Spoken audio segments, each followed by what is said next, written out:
Autumn leaves bring another congressional election season. In Utah's 1st and 3rd U.S. House districts, conservative Republican incumbents meet challenges from conservative Democrats in their efforts to win re-election. We'll debrief the candidates about their records and qualifications on this Election 2010 special.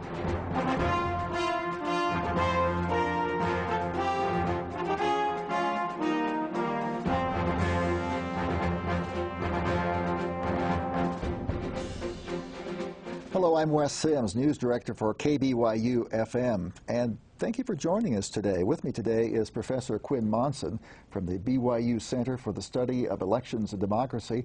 Quinn, a pleasure to be with you on this program. It's nice to be here, Wes. Election day just around the corner. It's coming right up. We're getting all anxious and excited to see what happens. Indeed, and we're covering two important House races in this program. Utah's 1st Congressional District runs from the Idaho and Wyoming borders south and west to the Great Salt Lake Desert Country.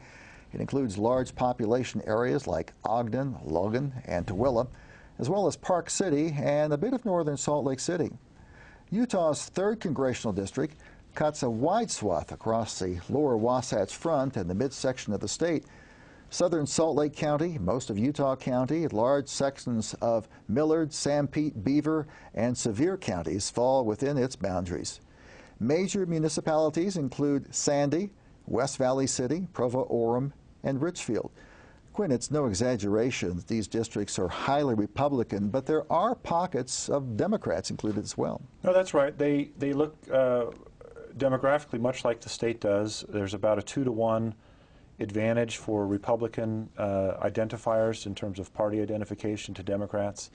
But in both cases, there are pockets, especially within Salt Lake County for the 1st and 3rd District, that have Democrats in them, heavy concentrations of Democrats. But it really is the advantage to the Republicans in both districts. And of course, we know the 2nd Congressional District is highly Democratic. We're not covering that race tonight. It's a little more Democratic, actually. It's actually still quite Republican itself, but you're right. It has a slightly better balance for Democratic candidates. Although in that case, you get a lot of Republicans voting for the Democratic candidate.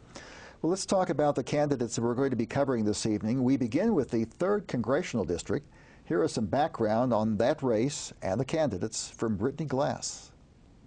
From the time Congressman Chaffetz stepped onto the football field in 1988, he says responsibility to himself and to others has been one of his life mottos. Playing for Lavelle Edwards, yeah, it made me more competitive. It made me realize that personal responsibility is paramount. If you don't have personal responsibility injected into all the public policy, you're never going to achieve what you want to achieve. And with competition comes athleticism, and with athleticism comes drive. Driven. You know, he's very motivated, and he can get more out of his hours out of a day than anybody I know. He says he works for the people, and the people seem to like his work. Jason Chaffetz is one of the best politicians I've ever seen. He likes being congressman. The people in the district like him as their congressman. From the beginning of his time in office, he says he's worked ambitiously on Capitol Hill and appeared regularly with party leaders. Chaffetz says his concern for government is so strong that after nearly 2 years in office, he still sleeps on a cot to save money while he's in Washington. Prior to taking office, Chaffetz worked in the private sector for 16 years and also as chief of staff for former Governor John Huntsman Jr. Chaffetz and his wife Julie have 3 children and currently live in Alpine.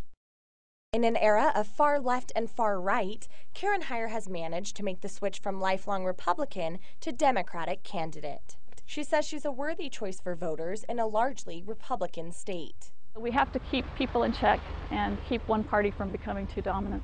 She graduated from Stanford in political science and education. There's no question that Karen Heyer is perhaps one of the smartest women I've ever met, especially when it comes to her areas of expertise dealing with ethics and education.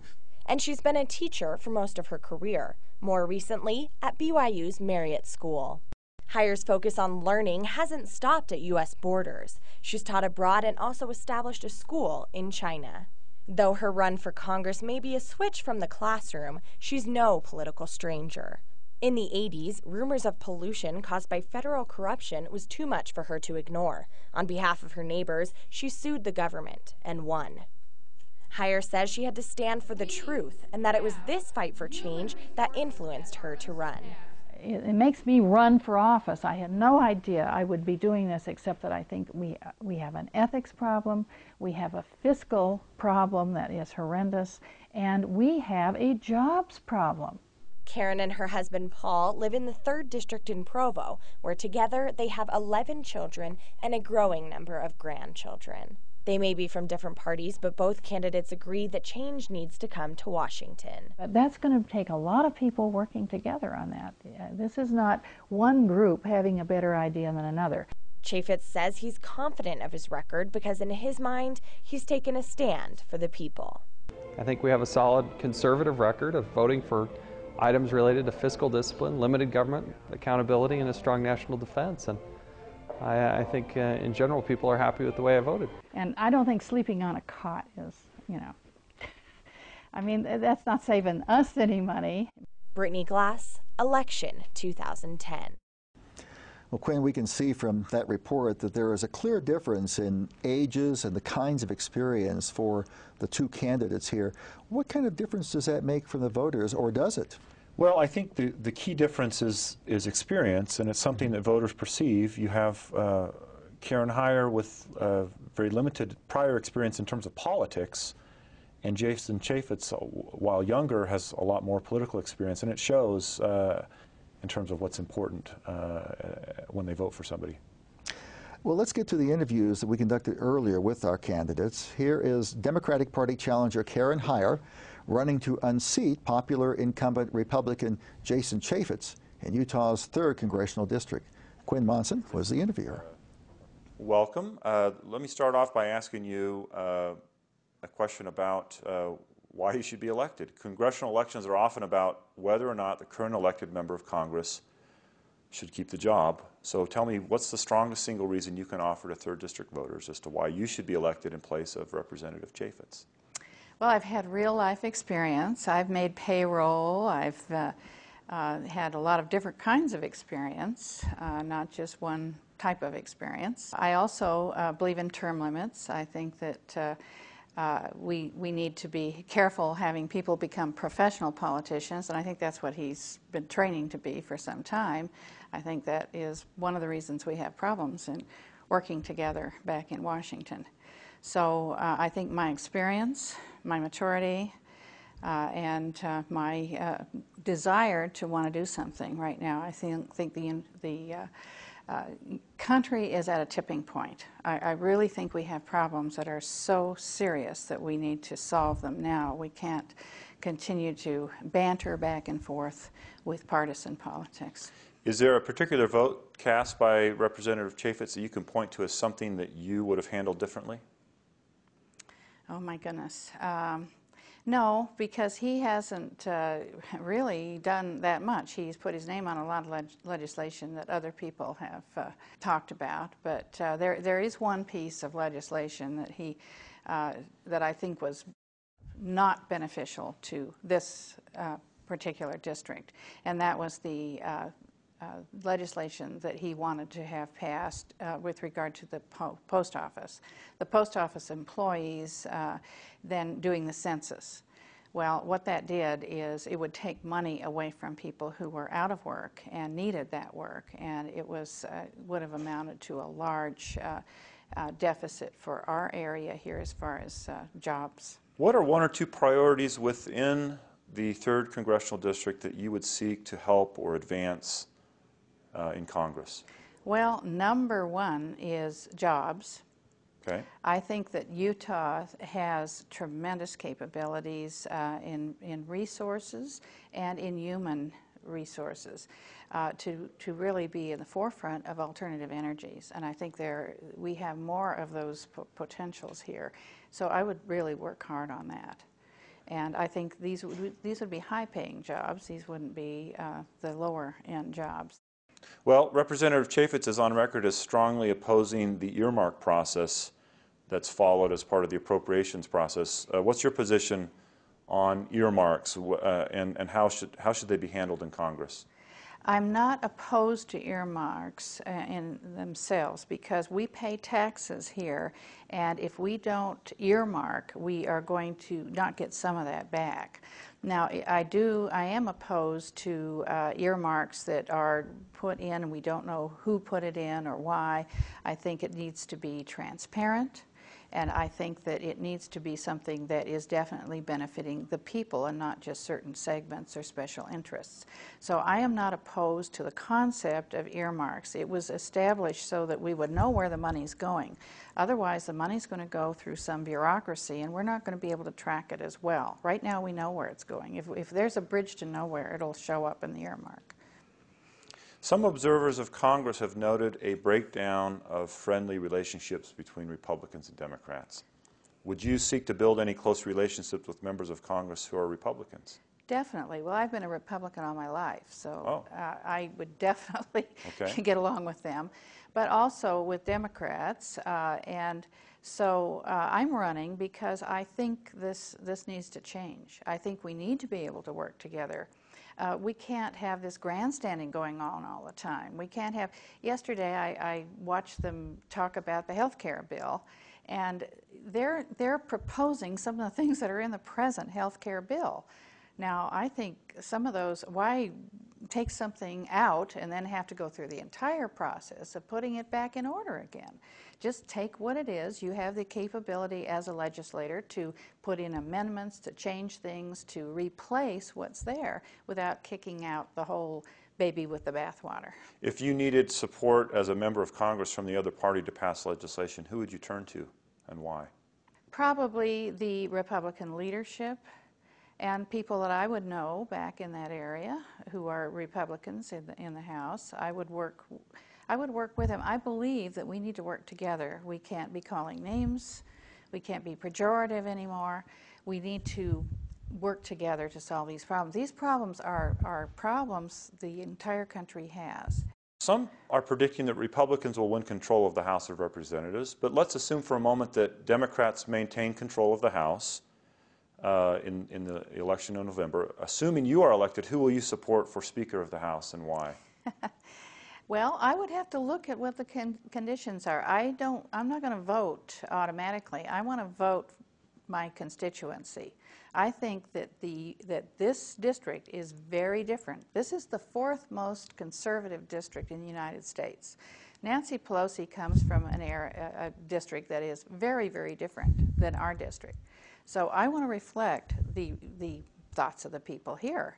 If you chose not to support Nancy Pelosi, wouldn't that put you in a bad position with relation to the Democratic Party in Washington in terms of trying to get a committee assignment or other? No, possibly, but there's too much of this seniority and rules that restrict freshmen. And I'm not going back there. I don't intend to stay there for 20 years. This is not, I have had careers before. I'm doing this as a public service. It took me a long time to run on the Democratic ticket, but I'm still the same person. I still have my same conservative feelings, and what I want to do is try to get some things done. And you don't have to be on the take from the party in order to do something for your district. Do you approve of the job President Obama has done during his first 2 years in office? And what legislative proposals in particular of President Obama's do you support or oppose? Well, I am disappointed in the performance because I think he had the bully pulpit at one point, and he could have been more forceful about some things. I think this health care bill was pushed through too fast.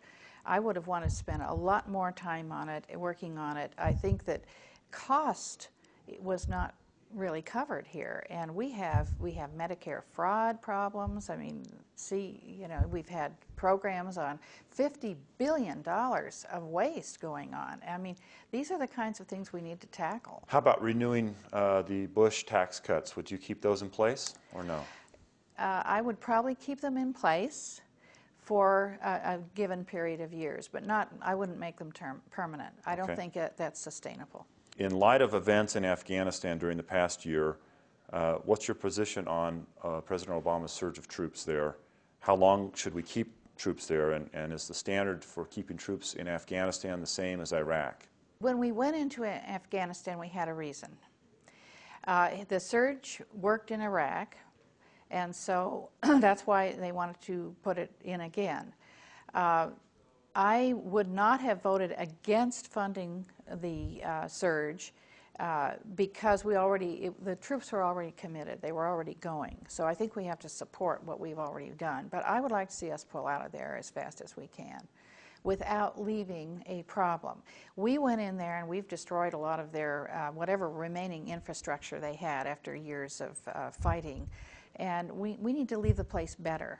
I remember our troops leaving Vietnam and people hanging on to helicopters when they were out, and loaded planes being, having to be thrown off ships and things. We don't want that sort of a situation again. We want an honorable leaving, and we want to feel good about leaving things there that will improve the life of these people. Thank you very much for taking a few moments to talk. Okay, thank you.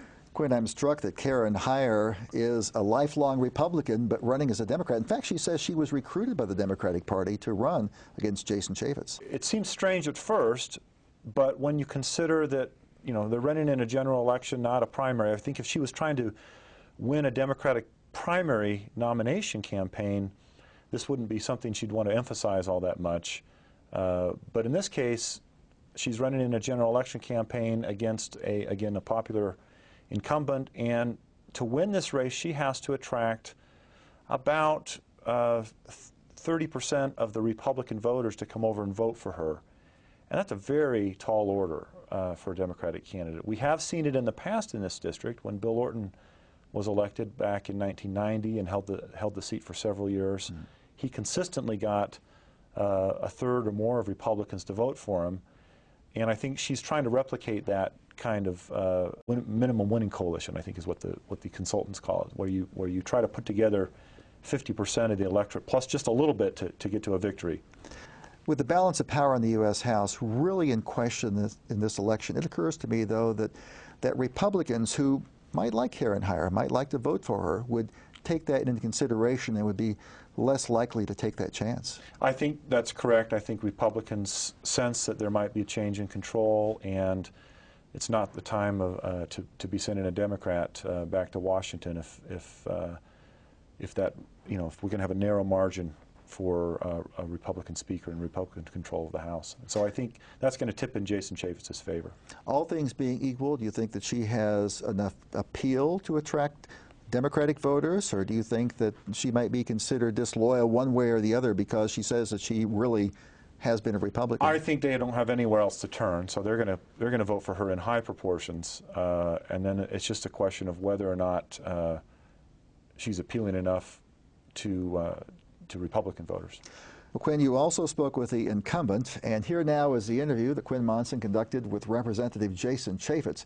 He's running for his second term, representing Utah's 3rd Congressional District, and working to hold off the challenge from Ms. Heyer. Thank you for joining us today. As you complete your first term in Congress, I'd like to start by discussing why 3rd District voters should send you back for another term. Is there a piece of legislation that has passed Congress that you can point to and take credit for to the 3rd District voters? It was about fiscal discipline, limited government, accountability, and a strong national defense. I cast over 1,000 votes, and by and large, I think if the voters went back and looked at those votes, they would reflect the values and the opinions of the 3rd District. You're never going to appease everybody, but I did what I said I was going to do. As far as specific pieces of legislation, we passed an important piece for Magna, which is a $12 million water restoration project. We have a hydroelectric facility in Utah County that is partly owned by the federal government. Jim Matheson and I, in a bipartisan way, sponsored a piece of legislation for $161 million of loan forgiveness to allow this project to move forward, of offering energy to primarily the southern part of Utah County. And then finally, one of the first pieces of legislation I passed was a limitation on the whole body imaging machines that you see at the airport. I just feel like these are an invasion of privacy. 310 members of the House voted with me in passing that bill out of the House, and again, still waiting for action in the Senate.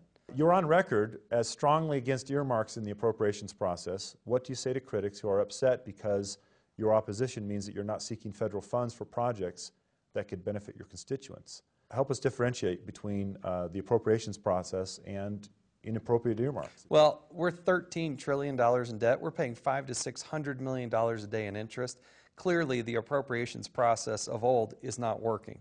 Now, one of the small factors that is how the process by which these projects are funded, one of the mechanisms has been earmarks, but I think it's very out of control. There must be a federal nexus in order to justify the expenditure from the federal government.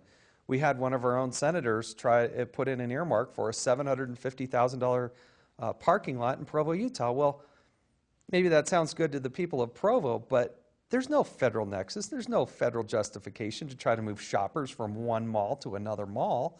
And so I said, no, I'd be opposed to that. We got rid of the idea and the notion that any of these earmarks would go to private entities. These should be for nonprofit or government agencies. Some people are predicting that Republicans will win control of the House of Representatives in November. Assuming you're reelected and that happens, who will you support for Speaker of the House and why? Well, I'll support the Republican nominee. I want to fire Nancy Pelosi. That's job number one. Whether that ends up being John Boehner or Eric Cantor, I feel comfortable with both gentlemen. I don't agree with them on all the issues, but in terms of leadership, they've been very good to me. I was named a ranking member as a freshman. They were both very good to me. I think it's important that this country changes direction, and I think most people, certainly in the 3rd District, want to fire Nancy Pelosi. Why should Utah voters care about your service on the subcommittee on federal workforce, post office, and the District of Columbia? The Oversight Committee has jurisdiction on everything. I mean, we dealt from everything with the Bank of America merger with Merrill Lynch to the TARP to the stimulus funding. If you're in the majority, you have subpoena power and you have oversight over the entire federal government. The subcommittee that I'd be involved with is the entire federal workforce, the post office, and Washington, D.C. And with over 2 million federal workers and all the money and benefits that we throw out there, to be the lead Republican in the majority would, I think, allow me to accomplish a lot of things and certainly have a lot of oversight over the Obama administration. Given your interest in earmark reform, wouldn't it make more sense to be over in the Appropriations Committee instead? What I have come to find as a freshman member of Congress is that you're not just pigeonholed into one particular committee. You can get involved in any way, shape, or form that you want in other committees and other pieces of legislation. And certainly we've done that. I sponsored, personally, or sponsored or co-sponsored more than 300 pieces of legislation. They weren't all about the federal workforce. A lot of them dealt with the way we're spending money. A lot of them dealt with the natural lands that we're dealing with. So we will still, first and foremost, work to fight back our unbelievable debt and deficit spending. No doubt about it. That's right at the top of my concerns. But federal workforce was a big part of that money. We've heard a lot of talk in this election cycle about the Tea Party movement. Are you part of the Tea Party movement? And if so, what does that mean? Well, look, I'm a proud Republican, first and foremost. I represent Utah to Washington, not Washington to Utah. But as far as the Tea Party, yeah, I guess I consider myself a Tea Party activist. And to me, that means somebody who's engaged and involved in wanting to get up out of their seat and be part of the solution rather than part of the problem. In light of your warm feelings toward the Tea Party, why haven't you aligned yourself with this group of members of Congress that have formed the Tea Party caucus?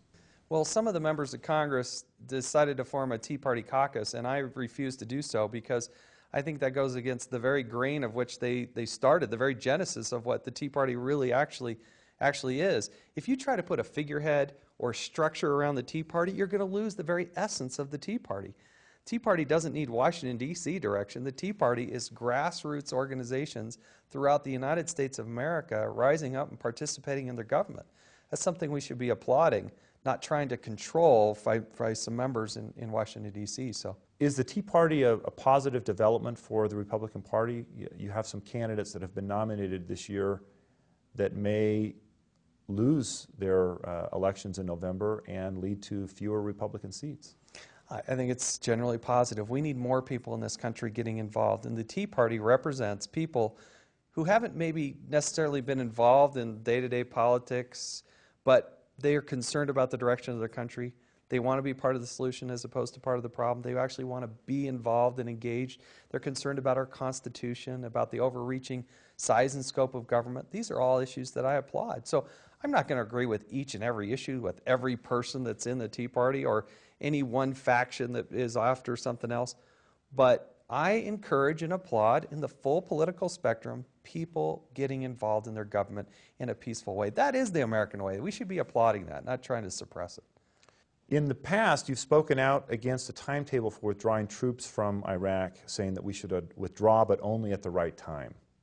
In light of events in Afghanistan during the past year, what is your position on President Obama's surge of troops to Afghanistan?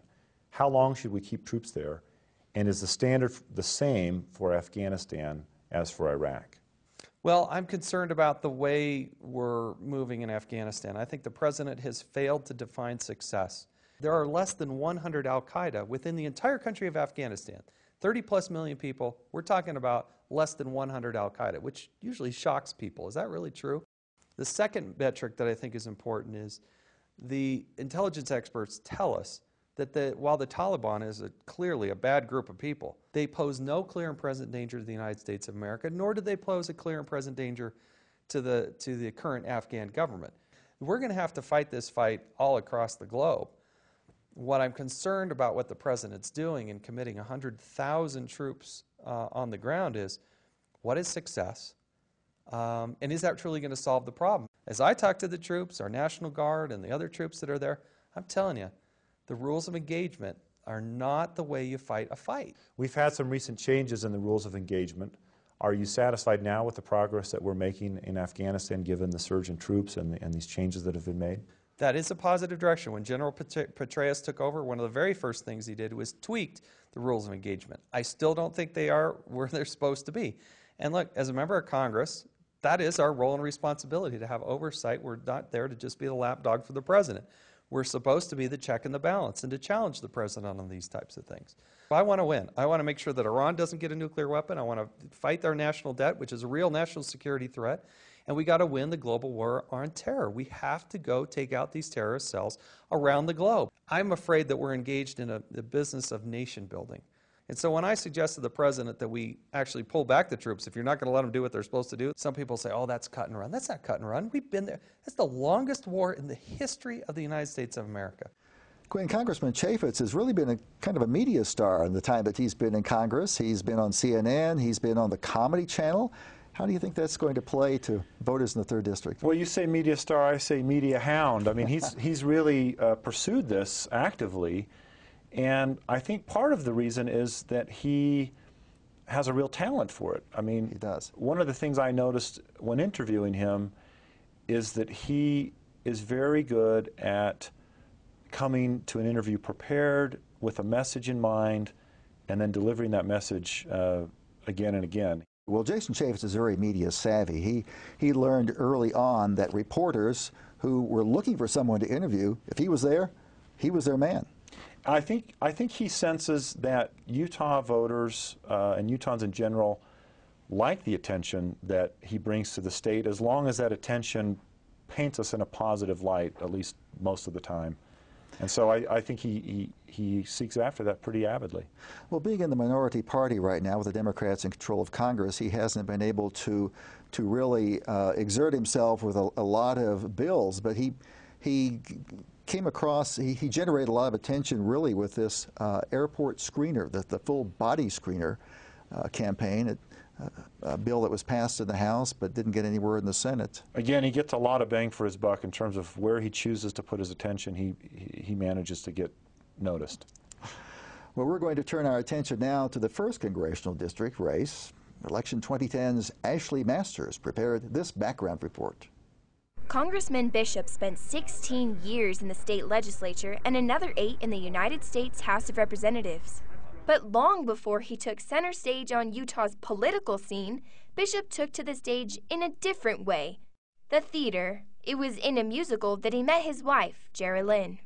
Bishop started out his career as a school teacher at Box Elder High in Brigham City. The students really liked him. He taught government, AP government, and history classes, and they all just really loved him. I've heard a lot of positive things about him. He and his family still live close by, and neighbors say his abilities as a teacher are what set him apart. I think his students really appreciate that ability. He has a keen sense of humor and a wonderful presence in front of an audience. His daughter says he loves being outdoors, baseball, and And tan. He likes to be tan. And Republican leaders are confident in their choice of candidate. Utah's lucky to have Rob Bishop. We're very lucky to have, not just the 1st District lucky to have Rob Bishop, the whole state is. About 40 minutes up the road in Hyde Park, Democratic candidate Morgan Bowen can be found in his backyard garden. He still has a few tomatoes and ears of corn left. Well, Morgan likes to have his garden. He uses compost. I mean, he grows a garden a little differently than a lot of people do. Bowen works as an LDS Institute teacher at Utah State University. He's a USU alum and graduated with an MS in American Studies. The Bowen family loves to travel together. A couple summers ago, we went back east, all 8 of us and our 2 dogs, in a Suburban. But they joke that it's not always exactly picturesque. Have you ever been stuck in a bathroom with your whole family? That's kind of how it is, but it's a blast. His truck says it all. This truck is a hunk of junk, but he loves it. This is his baby. This is Bowen's 2nd time running for a seat in the United States House of Representatives. He's just looking to see if he can do what's right and represent the constituents in the area. Ashley Masters prepared that background report on Utah's 1st Congressional District campaign. Quinn, this contest is a rematch from 2008. Do you think that Mr. Bowen will reap any benefit from this, or will it work against it that he lost in 2008 to the same person he's going up against this time? I expect that it'll be about the same. Political scientists have a term for challengers like Mr. Bowen, and that's invisible. He didn't spend very much last time. He wasn't very visible last time. So he might reap a small benefit, but it looks to be about the same as last time. Well, let's hear from the candidates now. Our interviews continue with a conversation Professor Kelly Patterson had with Congressman Rob Bishop, who is seeking voter approval to represent the 1st Congressional District for another term. Congressman Bishop, thank you for meeting with us today. We genuinely appreciate it. You're asking the voters for a 5th term. You've completed 4. What is it that you've done in your first 8 years in office that would merit the respect of trust of another 2 years in office? Well, fortunately, I hope I am with the mainstream of my district, but I am on the right committees that are significant for my district. So the resource, armed services, education committees, and I have leadership positions on those now. In addition, we've been fortunate enough to be as part of the task forces and caucuses that I think have very effectively help our district. So being the chairman of the Western Caucus, as well as the chairman of the 10th Amendment Task Force, I think those type of things put me in a position to be at the right place at the right time for my district. There seems to be a mood in the nation that doesn't want this effectiveness, this experience at some level. They want people with new blood. What is it about the new ideas that you'll bring to this next term of office should you win? Fortunately, the last couple of years have not been great years for Congress. And what I want to do is change not only the direction that we are going as a nation, but some of the procedures that we have.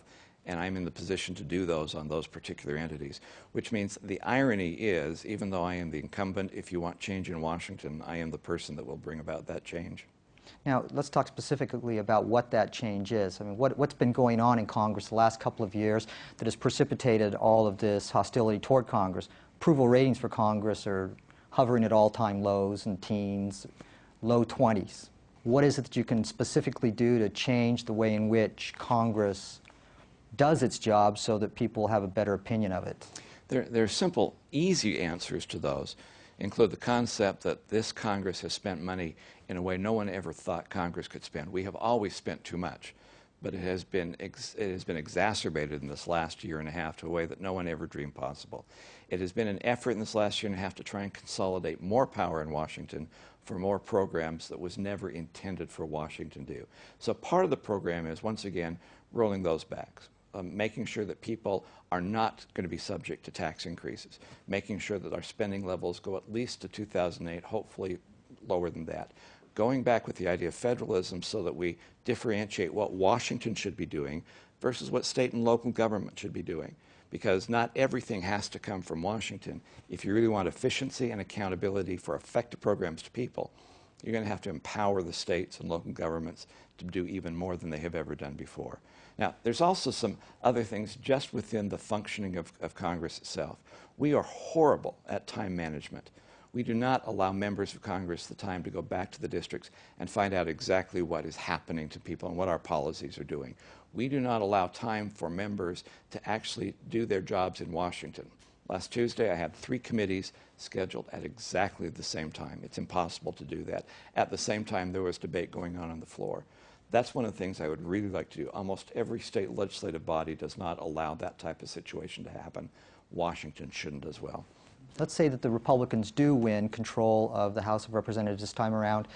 Will there be a change in the way in which leadership manages the House and makes it more bipartisan and tries to create a bit more comedy in the House? Part of the pledge to America that we just made was the idea that, first of all, we would once again allow debate to take place on the floor. It is true that there are a number of closed rules which does not allow anyone, Republican or Democrat, to go to the floor and propose amendments, has been massively increased under Speaker Pelosi. You simply have to change that attitude and say we will allow the process to work. We will allow committees to bring forth more amendments. We will allow members to go on the floor and, especially on appropriations bill, offer amendments. But also is part of the process. One of the things we're talking about more and more is this concept of one issue, one bill. And part of the problem that this Congress has had under Speaker Pelosi's leadership is so many bills are written once again in her office, and you compile all sorts of things together. There's no reason to have a 4,000-page bill. There's no reason to have a health care bill and then tack on all of a sudden student loans for universities onto the same piece of legislation. That's one of the commitments we have to change that approach.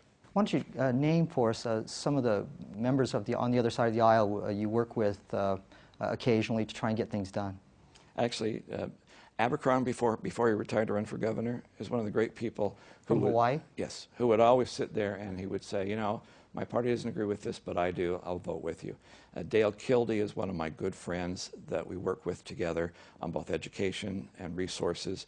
Raul Grijalva is the chairman, where I am the ranking member.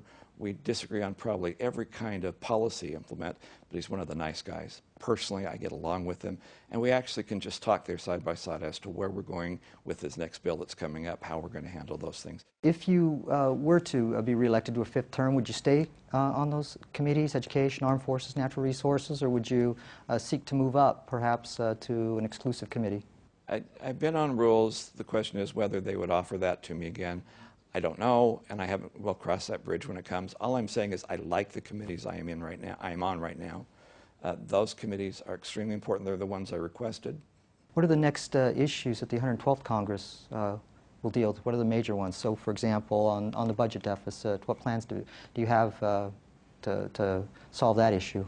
Creation of jobs, lowering the budget and the deficit, Homeland Security and national defense, which is extremely important, health care, as well as government reform, how we structure the ongoing process of government differently. Those will be the big 5 areas in which we'll entertain ideas. Are you for extension of the Bush tax cuts? This is the wrong time to increase anyone's taxes. And the sad part is that this decision should have been made a long time ago. One of the problems that we have in trying to increase the economy of this country is the indecision that goes along with that. And people should be able to keep more of their hard-earned money. There's no question, right, that letting the Bush tax cuts expire would be good for the federal budget deficit at some level. So how do you balance those two issues off against each other? Raising taxes does not automatically indicate you're going to get more revenue coming to the government. Historically, once again, it's actually been counterproductive to doing that. What we have to do at the same time is, first of all, allow people to have their money and allow them to use that to expand the economy as they naturally would. But at the same time with government, we simply have to quit spending what we're doing. The problem I have with this particular administration is the only area of the budget in which they want to cut or have talked about cutting and not have expanded significantly is in military defense, which is perhaps our only constitutional responsibility. I think that's a reverse process. Some people have called us that we should do as a first step to simply go back to the 2008 levels of spending. I think that would be a good first step. But also within that process is another reason why I'm so heavily involved in the 10th Amendment Task Force. If you really want to try and sort out the funding dilemma in Washington, you have to come to the conclusion that we once again have to realize there are certain things that Washington should do, and other things that state and local government should do. And if you want efficiency, if you want accountability, having state and local governments is a better place of having that. But if you can make that, if we cannot make that division, and everyone still thinks that every program has to run through, be authorized by, and be funded by Washington, then we will never get a handle on federal spending. So that has to be an integral part, and I'm excited that people really are talking about the concepts of federalism, allowing more choice, more options in people's lives. Okay, one more question. The war in Afghanistan, how do you see that unfolding, and what kind of strategy do you think President Obama needs to pursue to make sure that that winds up successfully for United States security? I cannot foresee the future, and this is one area where I will not criticize President Obama's decisions in Afghanistan so far. I would have liked him to be more forceful and make those decisions quicker. But at the present time, he is still deferring to the people on the ground in the military who know what's going on to make policy decisions. As long as he does that, that is the wisest course to take. Okay. Thank you very much, Congressman. That was Representative Rob Bishop. And Quinn, unlike Jason Chaffetz, Congressman Bishop did join the Tea Party caucus within the Congress. What kind of risk, or is there a risk, for a member of Congress to join an advocacy organization within the House membership? Well, I think members of Congress across the board, when they make decisions like that, are making calculations in terms of how this affects their chances of re-election. I mean, one classic way to think about Congress is in terms of the re-election calculus that members make. The Tea Party is a unique phenomenon because it's so ill-defined so far.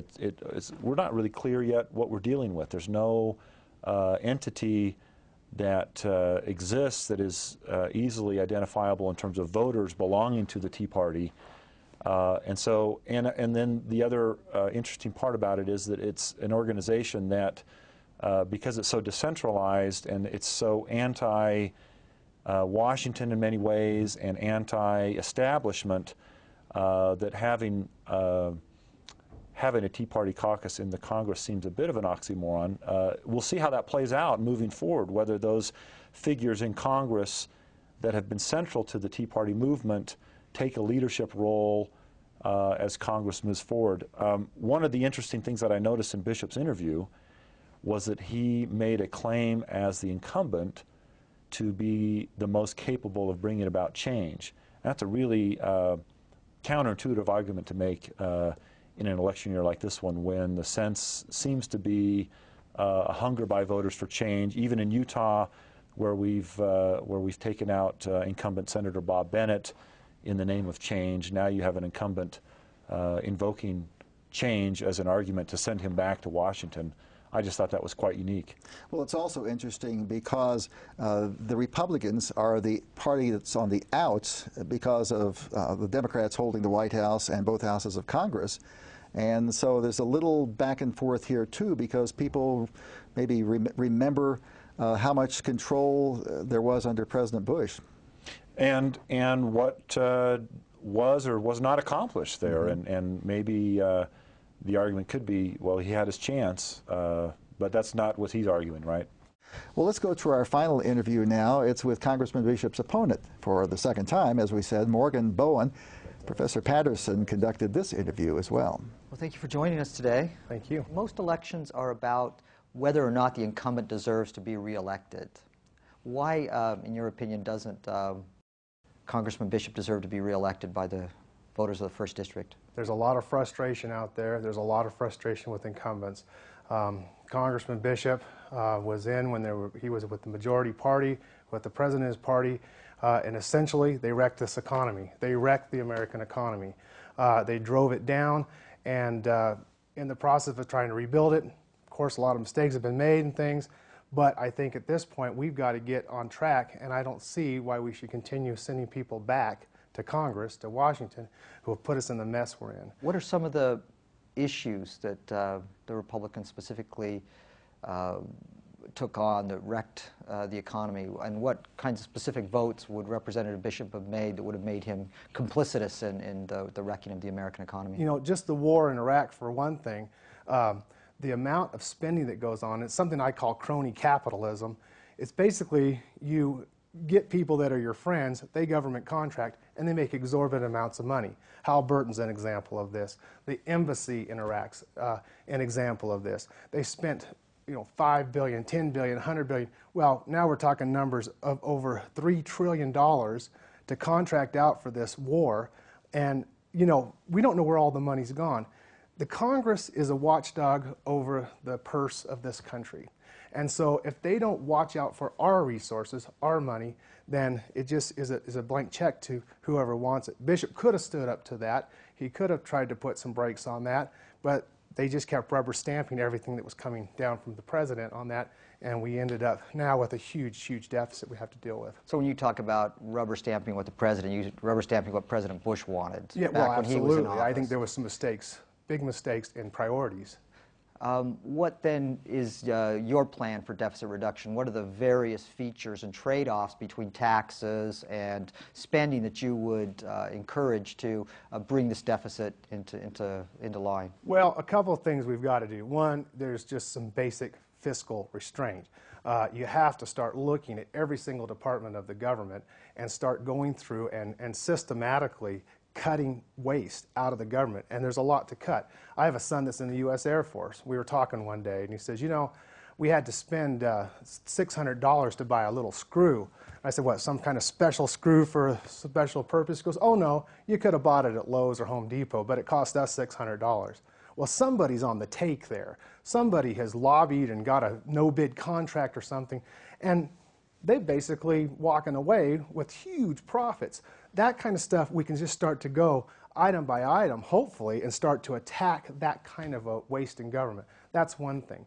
The other thing, and of course the big debate now is taxes. Do we extend the Bush tax cuts? Do we not? And we can go kind of back and forth. Do we extend them for that multi-millionaire, billionaire group, which is the big discussion right now, and it's kind of the hang-up on that. Of course we should, at this point, not have a tax increase on the middle class.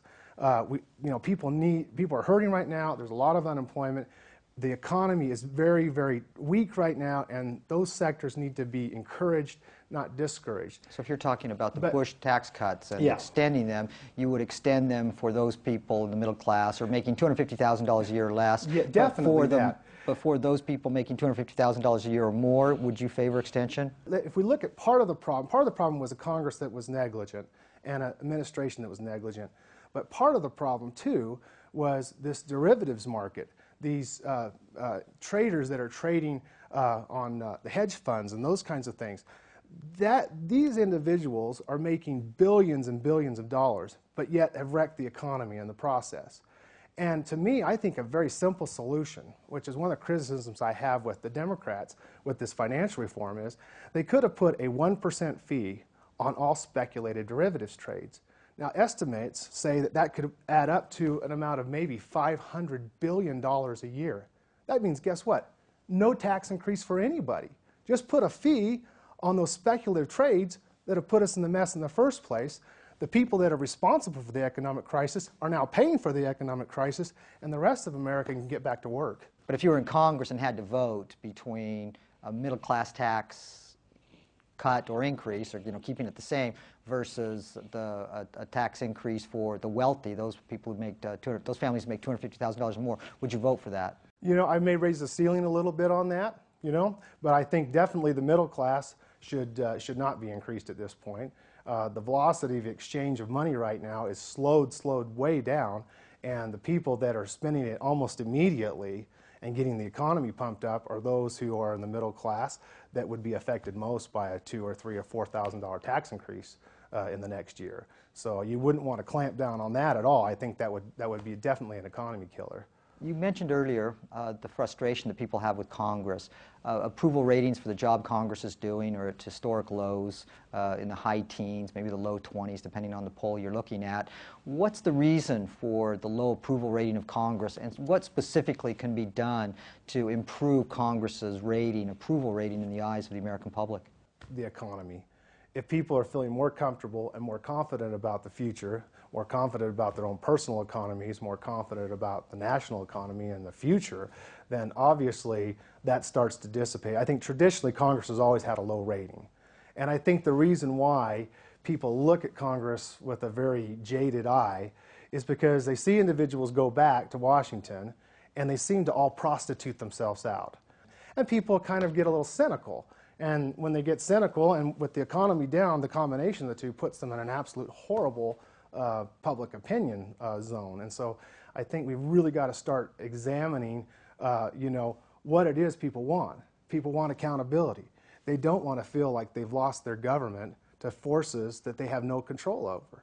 And, you know, we have to get that accountability, that transparency, that level of respect back, but I don't know that we can until we get the economy back on track, because people are, quite frankly, scared and they're mad. What specifically might you consider, though, when you're talking about these interest groups and the influence that they have on members of Congress? Does that mean lobbying reform of some sort? Does that mean reducing the amount of money that political action committees can give to, well, you know, I think there to congressional campaigns? Yeah, good, I mean, it's a good question. I mean, there has to be a complete overhaul of the system. I think if we can get to some kind of a publicly funded campaign, then that way you're on an even playing field. That's one issue. And the second issue, and of course this goes into state politics a little bit here too, is on reapportionment. I think we ought to have a reapportionment district commission, not done by the legislature. Don't have the politicians write their own districts. What about bipartisanship? Could you name, if you were elected to Congress, a Republican that you would like to work with while you're in Congress? I have a lot of respect for and admiration for Ron Paul. I think the man's got some principles, he sticks to them. He's got some good ideas, and some ideas that I really appreciate. I like what he's trying to do to get some reform in how we do our monetary system. Recently, parts of the health care reform legislation that were passed by Congress and signed into law by President Obama actually went into effect. Would you have favored that piece of legislation, and if so, which parts of it? I am not a big fan of it. I think health care reform is something that needed to be done and had to be done. Some of the reforms I think are probably pretty good in the bill, but for the most part, a lot of what was in there was in my opinion, very much manipulated by pharmaceutical insurance companies, and unless there's some serious reform to it, I think there's going to be some problems with what comes down the line. How about the war in Afghanistan? Would you be a reliable vote for President Obama's foreign policy in Afghanistan? Would you have voted for the troop surge in Afghanistan? We had issue because what happened, we got sidetracked in Iraq. Iraq was not a very well thought out engagement. Osama bin Laden was in Afghanistan. That's where the terrorist bases were. We should have put our time and effort and energy surgically removing that element. Thank you very much. Thank you. Quinn, we saw in the background piece that Morgan Bowen is a LDS Institute teacher, and of course Congressman Bishop taught school for many years before he got into politics. Interesting, we have two teachers facing off here. Yeah, the difference I think is that prior to going to Congress, Congressman Bishop cut his teeth in the state legislature and gained a lot of political experience. I don't think Morgan Bowen has had the same kind of political experience, and it shows a little bit in the interview, in the sense that he, in order to be elected as a challenger, one, you've got to have enough resources to make yourself visible to voters and sort of get into the consciousness of first district voters. Second, the problem that he has is that he's facing a popular incumbent, and he's got to give voters a reason basically to fire the incumbent and send him to Washington instead. And what you see in an interview like that is he's talking a lot about issues, but not connecting those issues to Representative Bishop in a way that will make voters say, oh, maybe we've had enough of Congressman Bishop and it's time to give this new guy a chance. So I think with a little more political experience and a little more practice, he could be a little more direct with his answers to questions and place some of that on Congressman Bishop. But not likely to happen unless he changes his approach. Well, and not likely to happen because he just doesn't have the resources to be visible. Well, there's one other issue, too, that might come into play, or at least it will be coming into play soon, and that is redistricting. Now, in 2012, we're supposed to have a 4th congressional district in Utah, not tied to D.C. as it was discussed prior and rejected.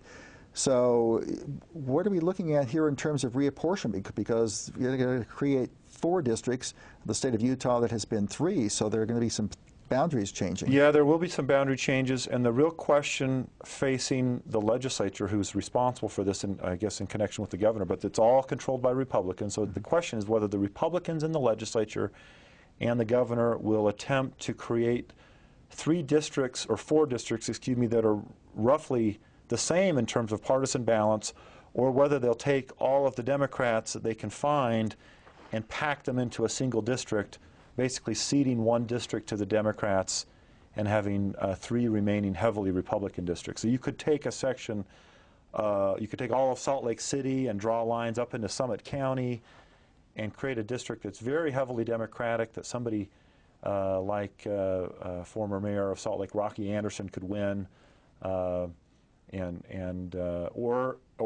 somebody like Jim Matheson would find difficult to win in a Democratic primary. Or you can create 4 districts where you largely have the same kind of dynamics that you have now, but just less Republican than they are now. And we'll see what happens. We'll see if they want to risk it all to try to get 4 Republicans elected, or whether they're willing to give 1 up. Well, this off-year election has so much drama, but of course 2012, a presidential year, and that will be a huge election coming up. Thank you, Quinn. Well, our time is over now, and you can watch the unedited versions of the interviews that we presented tonight. You can look at our website, kbyu11.org/community/elections. Just go to kbyu11.org and you'll be directed where to go. Next week, join us as Senate candidates Sam Granato and Mike Lee debate at the KBYU 11 studios. That's next Friday at 8 p.m. I'm Wes Sims, along with Quinn Monson, saying thank you for watching and good night.